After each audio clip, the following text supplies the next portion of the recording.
Hello and welcome to this week's newscast from Power Engineering International. I'm Kelvin Ross. In this week's headlines, the head of the World Coal Association has urged policymakers in Asia to back carbon capture and storage technology. Doosan Babcock has won a multi-million-pound deal to radically reduce emissions at Britain's biggest power station. A predicted boom in the Middle East power rental market could be affected by current uncertainty over the future of the FIFA World Cup in Qatar in 2020. And Emerson has won an automation order for 2 new supercritical units in India.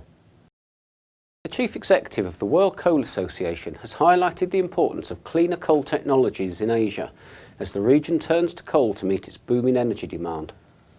Speaking in Tokyo, Benjamin Sporton said that coal is the fuel of choice for many countries because it's accessible, affordable and reliable. But he added that because coal was set to play such a dominant role in Asia for decades to come, it was imperative that international action on cleaner coal technologies was stepped up. He warned that without international support for such technologies in Asia, it would be much more difficult to achieve global climate goals.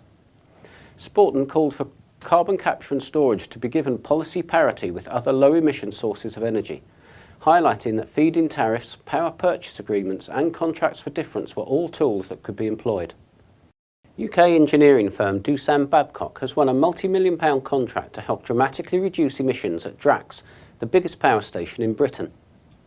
Doosan Babcock will install specialist emissions reduction technology on 4 boilers at the plant in Yorkshire, which will cut NOx emissions by around 40%, which Doosan claims will make it the largest and greenest system of its kind in the world.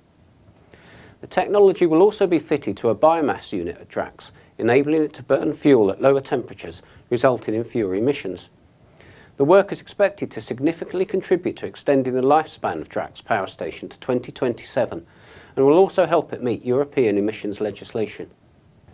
The value of the power equipment rental market in the Middle East is forecast to expand from $1.4 billion in 2014 to $2.8 billion by 2020, according to a new report.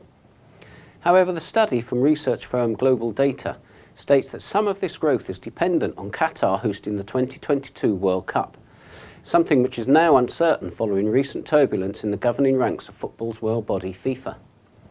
Global Data says that provided Qatar remains the 2022 FIFA World Cup host, it will lead the Middle East power rental market, expanding from $225 million in 2014 to $622 million by 2020.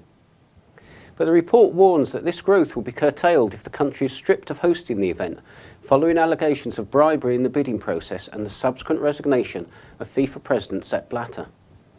Global Data says that losing the World Cup could significantly impact planned investments and government spending, which would hinder the predicted growth in power rental revenues. And even if the World Cup does go ahead in the Middle East, the report warns that stringent emission standards will present problems for Qatar's power rental market, which predominantly depends on diesel-powered gensets. Emerson Process Management has won an order from India's largest power utility, NTPC, to provide automation technologies for 2 new supercritical units. The 800 megawatt units at Dalipalli Super Thermal Power Station in Odisha are due to be commissioned in 2017. Emerson will engineer, install and commission its Ovation systems to monitor and control each unit's supercritical boiler and critical balance of plant processes and equipment. It will also provide its Rosemont Analytical Online Steam Water Analysis System and Continuous Emission Monitoring System, pressure and level transmitters and other additional instrumentation. That's all for this week. Thanks for watching and we'll see you again soon.